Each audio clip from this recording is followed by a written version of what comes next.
You're listening to Quantum Harry the Podcast, a podcast version of the book Quantum Harry, A Unified Theory of the Potterverse by B.L. Purdom.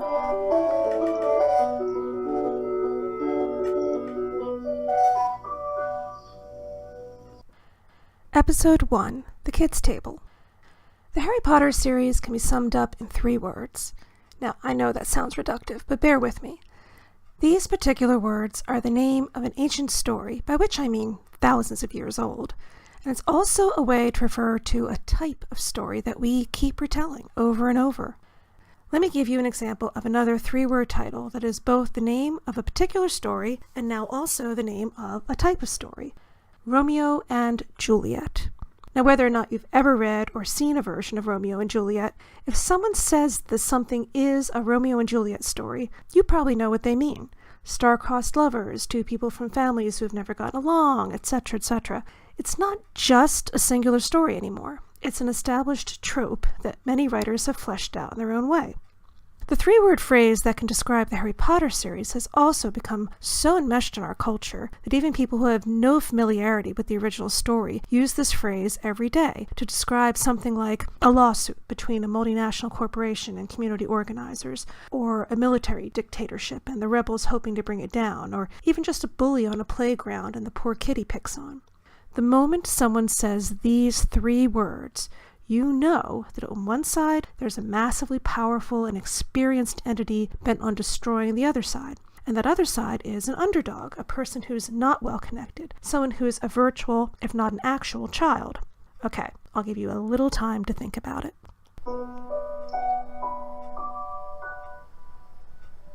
All right, here's the answer. The 3 words are David and Goliath.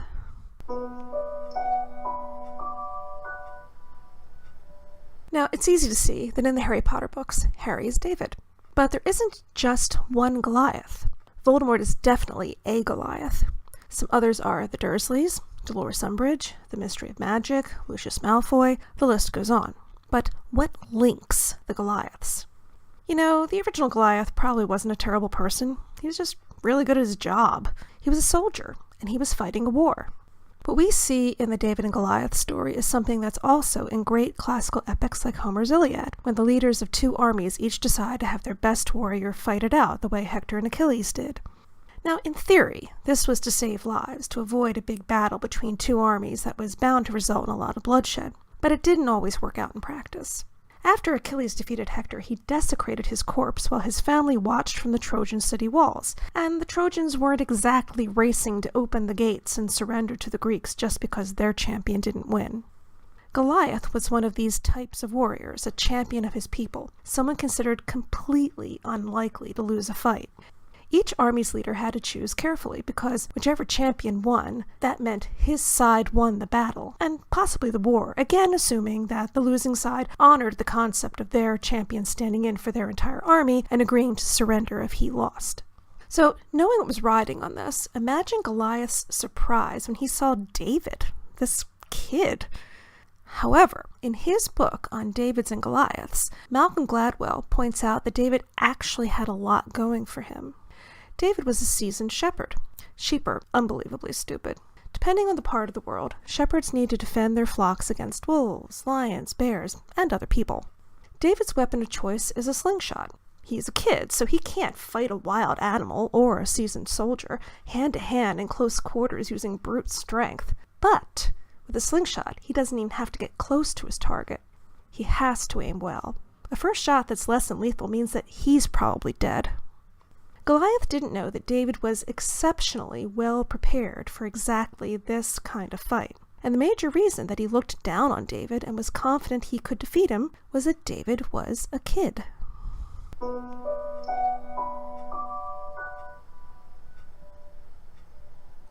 Goliath was hardly the first or last person to dismiss a kid for being a kid. Lots of people routinely dismiss children and childhood.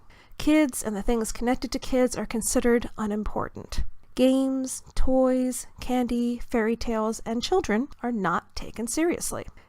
Voldemort, Umbridge, the Mystery of Magic, these entities, like Goliath, automatically dismiss children and childhood on principle.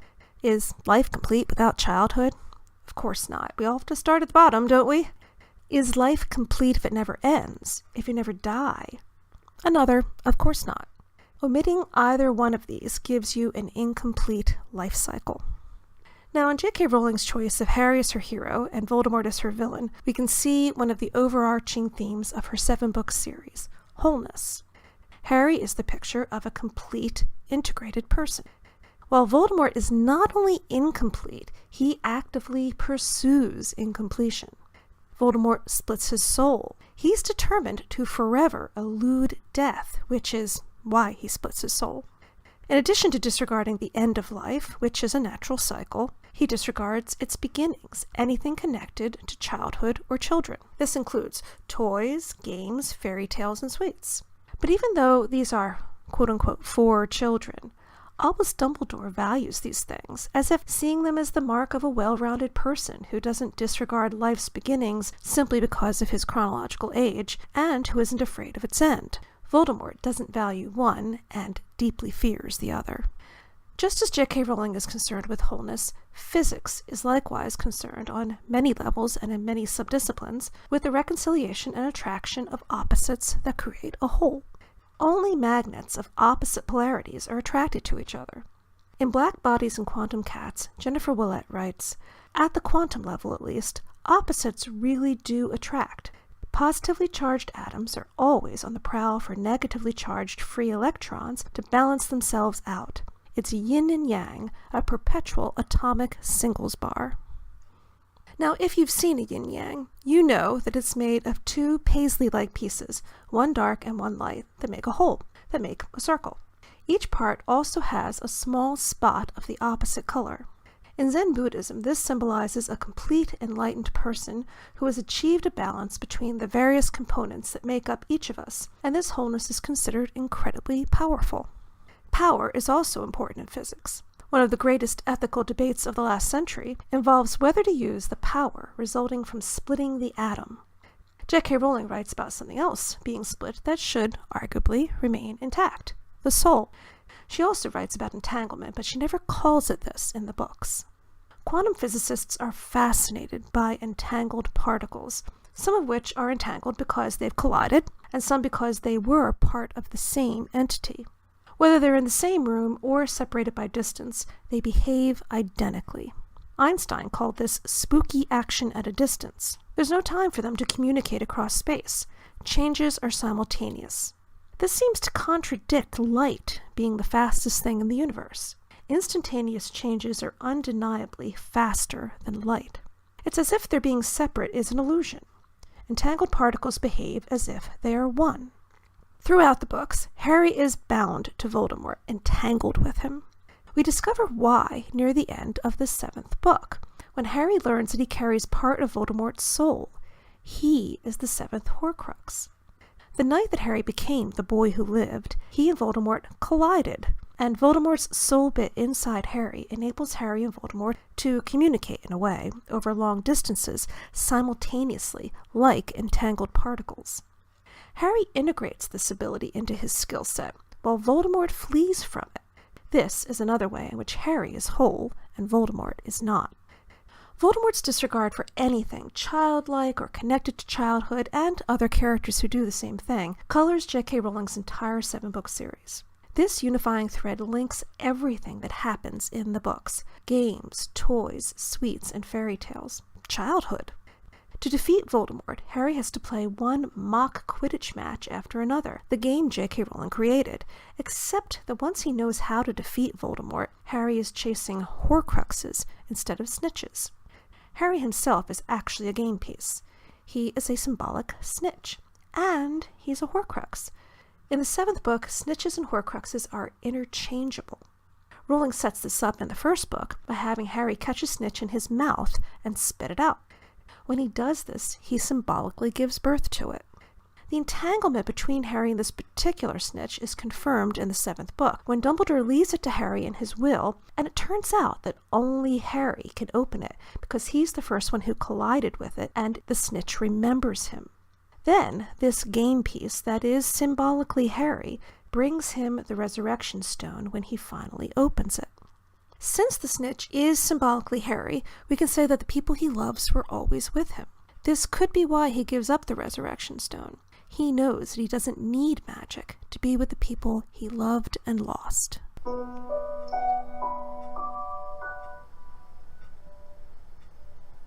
Some people dismiss the Harry Potter books as frivolous for the same reason Goliath disregarded David. They believe that children and anything for children are inconsequential. Rowling depicts people with this view in a poor light in the Harry Potter series, which is like a manifesto of the value of childhood and children, toys and games and fairy tales. Dumbledore values all of these things and uses sweets as passwords for his office. In his will, he leaves Harry, Ron, and Hermione a game piece, a toy, and a book of fairy tales. And he values the legacy of his chocolate frog card, which comes with a sweet and is used for games, above all other recognition he has received. The same issue of people dismissing children and things connected to childhood arises in our culture every day. The 1991 Disney film Beauty and the Beast was the first and, for 17 years, only animated film nominated for an Academy Award for Best Picture. When the 2009 nominations were announced, the nominees were expanded to 10 from the previous field of 5. In 2001, a new award was introduced, Best Animated Feature, which virtually guaranteed that no animated film will be nominated for Best Picture again, at least in a small field of 5, even if the film were considered one of the best of the year, animated or not. When the 2008 nominations were announced, there was a controversy over whether Wall-E was shut out of Best Picture, even though it was widely considered one of the year's best films. However, it was also eligible for the less prestigious Best Animated Feature Award, and it was nominated for that award.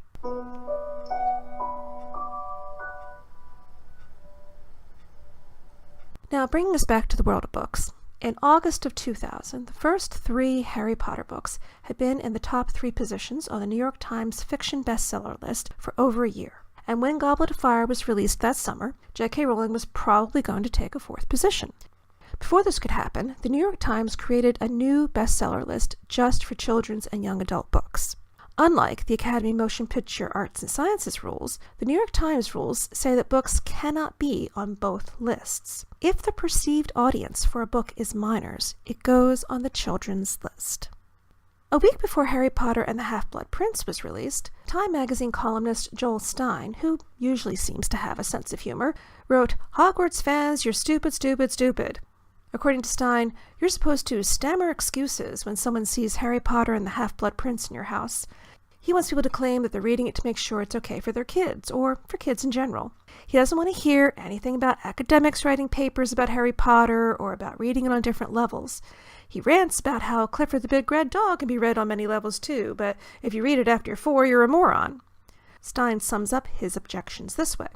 A culture that simplifies its entertainment down to fairy tales is doomed to simplify the world down to good and evil. There are a lot of people who've simplified the world down to things for adults and things for children.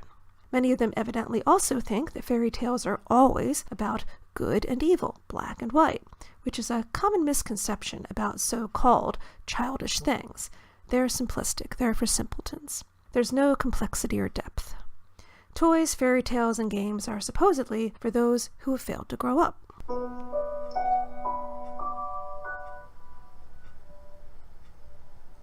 Not everyone agrees with this dismissive point of view. In September of 2011, the provost's theme for the 2011 to 2012 academic year at the University of Pennsylvania was the Year of Games. To go along with this, the Penn Reading Project book, which all students and faculty are encouraged to read, was Reality is Broken, Why Games Make Us Better, and How They Can Change the World by Jane McGonigal, a prominent game designer. McGonigal acknowledges the cultural bias against gamers. She writes, "Almost all of us are biased against games today, even gamers. This bias is part of our culture, part of our language. It's woven into the way we use the words game and player in everyday conversation. We frequently use the term player to describe someone who manipulates others. We don't really trust players. We have to be on our guard around people who play games, and that's why we might warn someone, 'Don't play games with me.' We don't like to be played with. And when we say, 'This isn't a game,' we mean someone is behaving recklessly or not taking a situation seriously. This admonishment implies that games encourage and train people to act in ways that aren't appropriate for real life.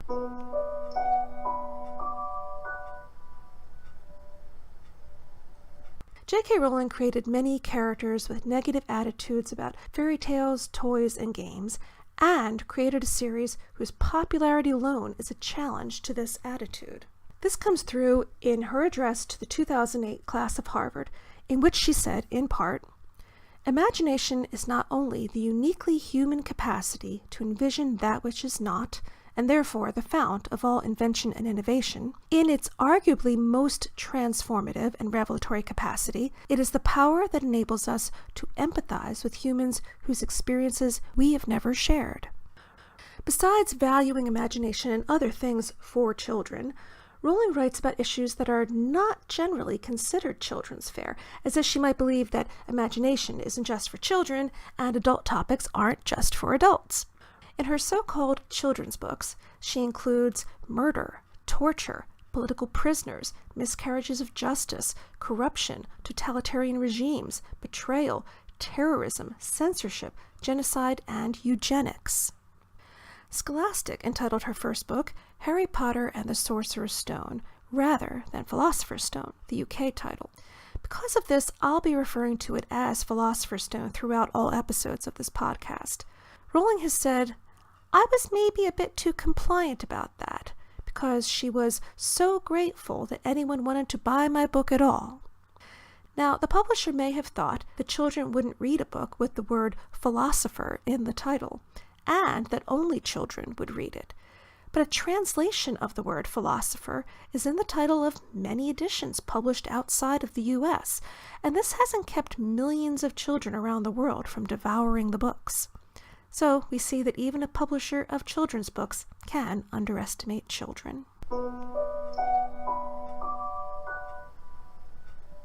In the Harry Potter books, J.K. Rowling defends bedtime stories, games, toys, and the capacity to empathize that comes from giving free rein to imagination.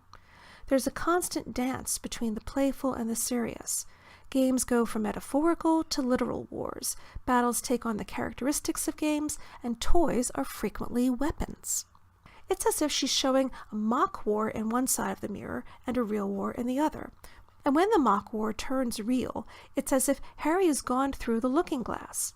A game is no longer a game, but a battle in a real war with real casualties. Lewis Carroll's Alice also found herself involved in a dangerous chess game, being put on trial by a pack of playing cards, and playing a croquet match in which she could literally lose her head, even though these games are harmless pastimes in her world. It's also ironic that Voldemort looks down on inferior creatures like house elves who are childlike and things for children, yet he hides fragments of his soul in Horcruxes, creating a very complex scavenger hunt, which is another kind of game. The Harry Potter books are rife with games. Game pieces are weaponry, and settings for games are juxtaposed with battles and turn into battlefields. Again and again, a battle segues from a game, or a battle is game-like. This quantum wholeness permeates the entire series. Harry is not only the boy who lived, but the youngest seeker in 100 years. Each game he plays is a journey of completion. Yet Harry, a consummate player, doesn't play to elevate himself and doesn't always play to win a personal victory, which is why he does win. You've been listening to Quantum Harry the Podcast, a podcast version of the book Quantum Harry, A Unified Theory of the Potterverse by B.L. Purdom.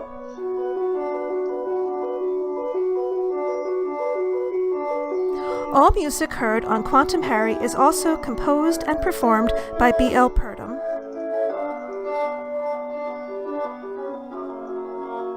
Next time on Quantum Harry the Podcast, Episode 2, This Old Man, an examination of the archetype of the wise old man in the Harry Potter series. I hope you'll join me.